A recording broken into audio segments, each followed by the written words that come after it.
हम बात करते हैं आज रेडियस ऑफ इलेक्ट्रॉन की। देखिए हमने बोहर के ये हमने ना असल में इसमें बुनियाद बनाना है बोहर के मॉडल को। तो बोहर ने कहा था इलेक्ट्रॉन न्यूक्लियस के इर्द गिर्द स्पेसिफिक ऑर्बिट्स में रिवॉल्व करते हैं जिनका रेडियस भी स्पेसिफिक होता है। जिनका रेडियस भी रेडियस क्या है? न्यूक्लियस से डिस्टेंस। न्यूक्लियस से डिस्टेंस। अब न्यूक्लियस क्या होता है? न्यूक्लियस के अंदर कौन कौन से पार्टिकल्स होते हैं?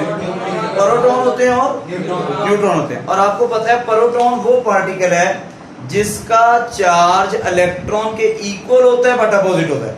यानी प्रोटॉन के चार्ज और इलेक्ट्रॉन के चार्ज की मैग्नीट्यूड सेम होती है। यानी मैं कह सकता हूं E पॉजिटिव बराबर होता है E नेगेटिव की, और वो क्या होता है E। ये है प्रोटॉन का चार्ज और ये है इलेक्ट्रॉन का चार्ज। दोनों की मैग्नीट्यूड सेम होती है 1.6 एक्सपोनेंशियल ऑफ -19 इन दोनों की मैग्नीट्यूड क्या होती है? इक्वल होती है। ठीक हो गया। अब हमने फाइंड क्या करना है? लेट्स सपोज हमारे पास एक एटम है और उसके इर्द गिर्द एक इलेक्ट्रॉन रिवॉल्व कर रहा है। अगरचे बहुत सारे इलेक्ट्रॉन रिवॉल्व कर रहे होते हैं लेकिन हम एक इलेक्ट्रॉन को कंसीडर कर लेते हैं जो एक सर्कुलर ऑर्बिट में रिवॉल्व कर रहा है, और इस इलेक्ट्रॉन का जो न्यूक्लियस से डिस्टेंस है वो r है। न्यूक्लियस से डिस्टेंस क्या है?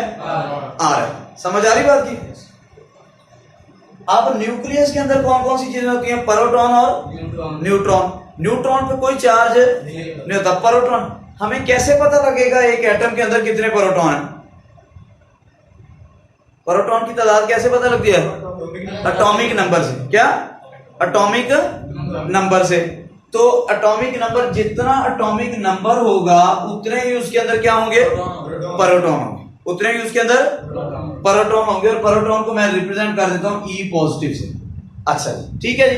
अब न्यूक्लियस के अंदर Z प्रोटॉन होंगे। ये Z क्या है? प्रोटॉन्स की तादाद, और E पॉजिटिव क्या है? प्रोटॉन का चार्ज। ठीक हो गया।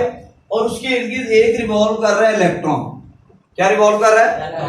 अब आप मुझे बताएं, ये न्यूक्लियस और इलेक्ट्रॉन, न्यूक्लियस पे ओवरऑल कौन सा चार्ज है? प्रोटॉन की वजह से पॉजिटिव, और इलेक्ट्रॉन पे कौन सा चार्ज है? नेगेटिव। यानी दो अपोजिटली चार्ज पार्टिकल्स हैं। दो अपोजिटली चार्ज, एक पॉजिटिव चार्ज है और एक नेगेटिव चार्ज है। तो जब दो अपोजिटली चार्ज पार्टिकल्स एक दूसरे के करीब करीब होते हैं तो क्या होता है? फोर्स लगती है, अट्रैक्टिव फोर्स लगती है। अपोजिटली चार्ज पार्टिकल जब एक दूसरे के करीब करीब होते हैं तो फोर्स लगती है। और वो फोर्स कितनी लगती है? ये कॉलम ने बताया था। क्या बताया था? उसने कहा था फोर्स होती है, फोर्स बिटवीन इलेक्ट्रोस्टैटिक फोर्स कितनी होती थी? 1/4 पाई epsilon not Q1 Q2 over r²। ये थी। असल में आपने पढ़ी है F = K Q1 Q2 over r²। Matric में आपने कितनी फोर्स पढ़ी थी? F = K Q1 Q2 over r²। इस K को मैं कह देता हूं 1/4 पाई। ये K की वैल्यू कितनी होती थी? 1/4 पाई एप्सिलॉन नॉट। ये एप्सिलॉन नॉट क्या होता है? एप्सिलॉन नॉट कहते हैं परमिटिविटी ऑफ फ्री स्पेस।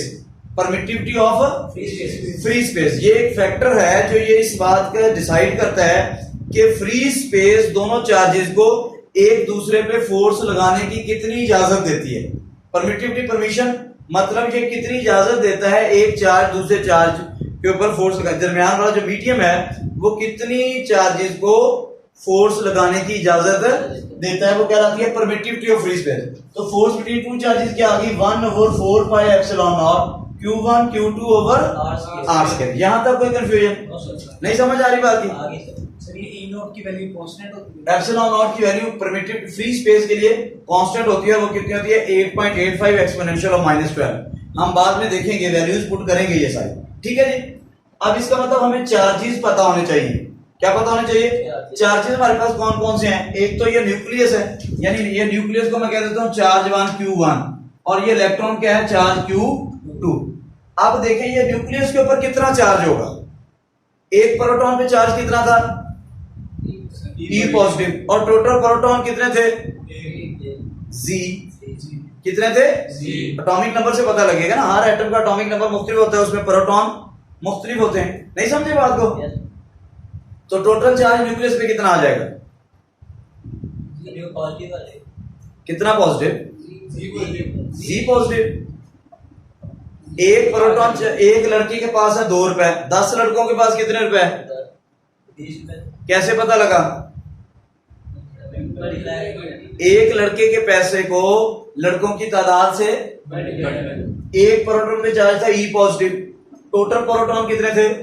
तो टोटल चार्ज कितना आ गया? Ze positive. नहीं समझ आई? Q1 क्या आ गया? Ze positive. Z है प्रोटॉन्स की तादाद और E पॉजिटिव क्या है? एक प्रोटॉन पे चार्ज। ठीक है, ये हमारे पास आ गया न्यूक्लियस का टोटल चार्ज। और इलेक्ट्रॉन पे तो चार्ज है, हमें पता ही है कितना था, E नेगेटिव। ठीक है जी, यहां तक कोई कंफ्यूजन? आप उधर आ जाए, इधर आपको नजर नहीं आएगा। तो F किसके इक्वल आ गया? 1/4 पाई एप्सिलॉन नॉट। Q1 की जगह पे क्या पुट कर दिया मैंने? Ze positive. Q2 की जगह पे मैंने क्या पुट कर दिया? E negative over R square, over R square. नहीं समझे बात को? समझ आ रही बात की?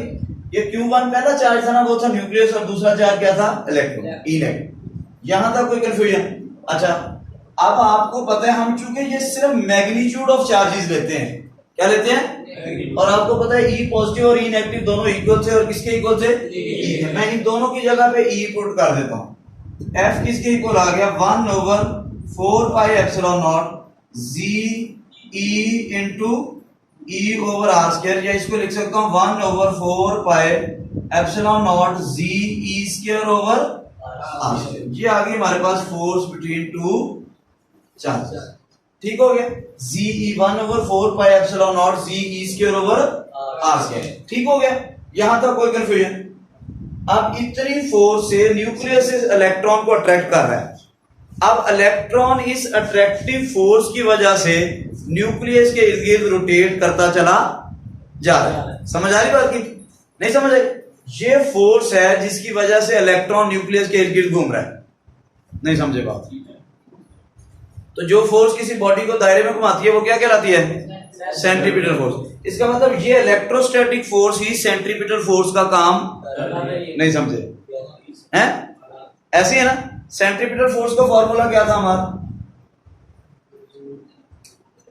mv square over, centripetal force का फॉर्मूला क्या था? Fc is equal to mv square over r। ये इलेक्ट्रोस्टैटिक फोर्स ही सेंट्रीपिटल फोर्स का काम कर रही है। तो हम इन दोनों को क्या कर लेते हैं? कंपेयर कर लेते हैं। नहीं समझे बात को? हमने असल में फाइंड क्या करना है? हम चले क्या करने हैं? ये रेडियस फाइंड करने चले हैं, एटम का रेडियस फाइंड करने चले हैं, या न्यूक्लियस से फासला फाइंड करने चले। ठीक हो गया? ठीक है जी, इन दोनों को इक्वल कर लेते हैं इक्वल। तो क्या आ जाएगा? mv square over r is equal to Ze square over 4 pi epsilon naught r square. ठीक है जी, हमने फाइंड क्या करना है? रेडियस। इस r स्क्वायर को इधर ले जाते हैं, बाकी सारी चीजों को उधर ले जाते हैं। r स्क्वायर इधर डिवाइड हो रहा है, उधर जाके मल्टीप्लाई, ये mv स्क्वायर इधर मल्टीप्लाई हो रहा है, उधर जाके r स्क्वायर इधर आ गया। तो क्या बनेगी बात?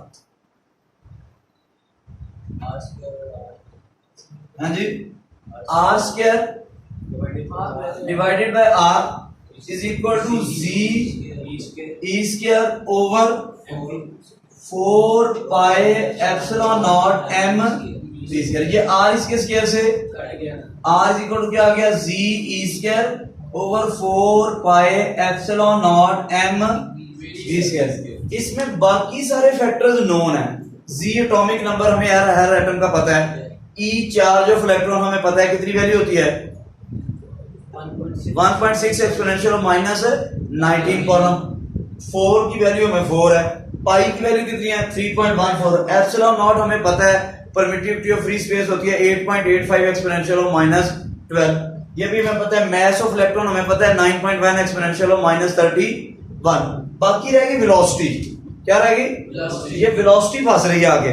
वेलोसिटी की वैल्यू हमें नहीं पता, ऐसी है कि नहीं? तो वेलोसिटी की वैल्यू नहीं पता होने की वजह से हम जरा फिर रजू करते हैं अपने अंकल न्यूटन।